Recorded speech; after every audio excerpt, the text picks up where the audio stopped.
Oke guys, bertemu lagi dengan saya Ronald. Topiknya adalah olahraga untuk penyakit diabetes. Ya, di sini yang mau saya sampaikan itu ada beberapa bagian, yaitu ada program latihannya seperti apa. Terus yang terakhir adalah nutrisi, dan yang pertama adalah kita bahas sedikit mengenai diabetes ya. Oke, sebelum kita mulai ya.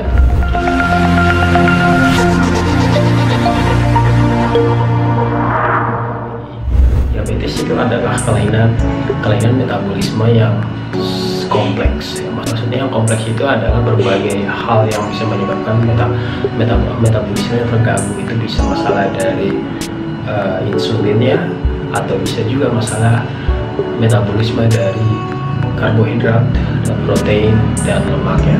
Ini tipe diabetes tipe 1, diabetes tipe 2, diabetes tipe 3. Nah, tapi di riset World Journal Diabetes pada tahun 2012 itu 60% lebih banyak berkembangnya diabetes itu di Asia. Nah, diabetes tipe 1 itu sebenarnya itu masalah imunitas.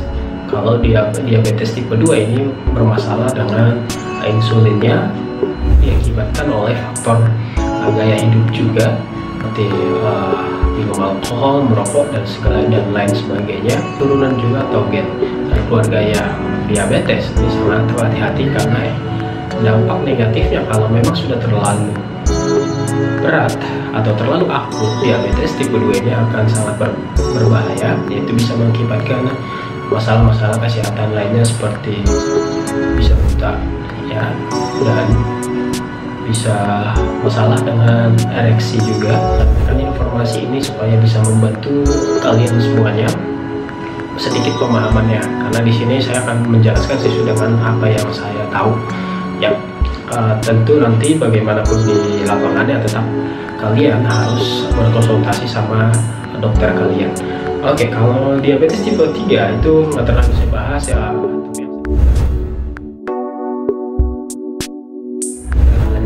Nah, solusinya seperti apa? Olahraganya seperti apa untuk diabetes tipe 2? Angkat beban atau strength, latihan kardio, ya, latihan yoga atau latihan flexibility lainnya. Dan kenapa olahraga? Karena kita tahu benefit dari olahraga itu adalah untuk mengurangi stres, juga bisa untuk menurunkan kolesterol, menurunkan berat badan, meningkatkan sirkulasi oksigen dalam darah juga. Yang pertama, jenis olahraganya adalah yang pertama strength atau angkat beban. Kenapa harus angkat beban? Karena angkat beban akan memberikan dampak positifnya adalah untuk melatih otot supaya kekuatannya lebih meningkat atau lebih kuat. Dan yang kedua, benefitnya adalah untuk memperkuat padatan tulang pada tubuh kita. Dan yang ketiga, untuk mengurangi gula yang ada di dalam otot. Dari benefit kardio adalah untuk menguatkan otot jantung kita, karena akan dipompa atau dipacu menyesuaikan dengan detak jantung kita atau heart rate ya, menurunkan lemak pada saat kita kardio.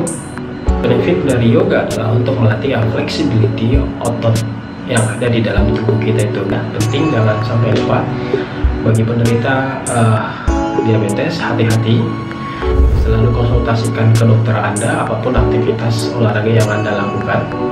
Perhatikan terus tekanan gula darah ya, dan selalu konsultasi kalau sama dokter, tetap atur pola makannya. Oke, nah sekarang kita akan masuk ke program. Nah, contohnya kita ambil pola latihannya itu bagi penderita diabetes. Latihannya adalah kita ambil seminggu 3 kali. Durasi latihan selama dalam seminggu 3 kali itu ya paling 1 jam 30 menit itu bisa, atau sampai maksimumnya 2 jam. Nah, pembagiannya seperti apa? Nah, kalau pertama kita warming up ya 10-5 menit supaya lebih ready suhu badannya, supaya naik suhu badannya dan persendiannya. Yang pola latihannya di hari pertama ya, karena seminggu 3 kali kan, nggak usah bingung, solusinya seperti ini aja. Angkat beban di hari pertamanya adalah ya total body, boleh dipilih pembagian total body itu apa, itu bisa upper body semuanya, terus dilanjutin total lower body-nya. Nah, upper body itu ada apa aja?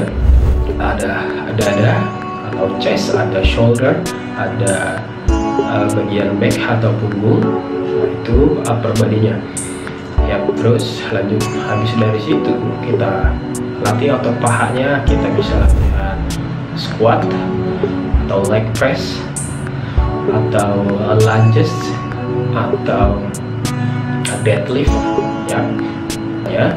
Di hari keduanya rest, dan di hari ketiga baru kita lanjutin lagi. Nah, mau dibagi di hari ketiganya itu mau partial atau ulangin total body lagi sih bisa ya, atau mau setengah, dibagi dua. Setiap kali latihan dibagi dua, maksudnya adalah ototnya.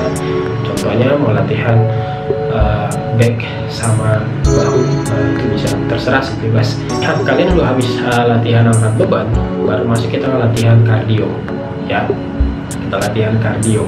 Nah, kardionya itu paling lama ya 30 menit, antara 20 sampai 30 menit. 30 itu bisa lari dan pakai treadmill. Terus latihan yoganya atau latihan flexibility-nya kapan? Nah, ini setelah yoganya itu dilakukan di luar dari seminggu 3 kalinya. Berarti dalam seminggu itu kalian itu bisa latihan 4 kali. Yang perlu harus dilakukan pada saat latihan kardio menggunakan treadmill atau apapun itu, karena bagi orang penyakit diabetes jangan terlalu intensitasnya itu terlalu tinggi, jangan, itu tidak boleh. Makanya itu harus ada aturannya. Nah, ini aturannya ini, frekuensi latihan buat latihan kardio seminggu itu berapa kali. Nah, kalau saya kan tadi udah saya bilang seminggu 3 kali itu angkat beban terus kardio. Nah, berarti seminggu 3 kali. Nah, itu frekuensinya. Nah, intensitinya itu adalah itu mengenai dengan daya jantung atau kekuatan detak jantung kalian. Nah, di sini intensity dari latihan kardio ya itu 50%, 40 sampai 50%. Jadi paling tinggi 50%. Nah, 40 sampai 50% itu maksudnya apa? Itu 40% dari maksimum heart rate-nya. Jadi memang harus tahu ya. Yang ketiga time-nya. Nah, time tadi saya bilang 30 menit. Nah, ya udah 30 menit. Nah, ya saya ulang lagi. Yang lakukan exercise kardio, perhatikan dari segi frekuensinya, perhatikan juga dari intensitinya, perhatikan juga dari waktu dan jenisnya. Nah, itu yang harus selalu diingat.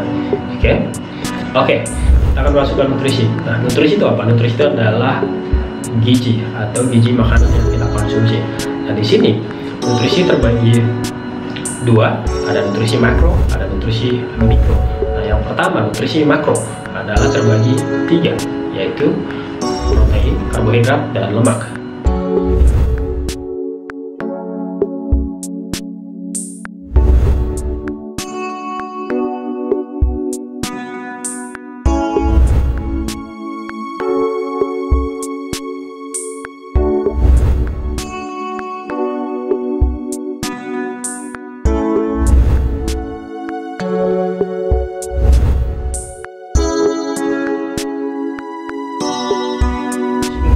Vitamin dan mineral. Vitamin dan mineral itu terdapat ada di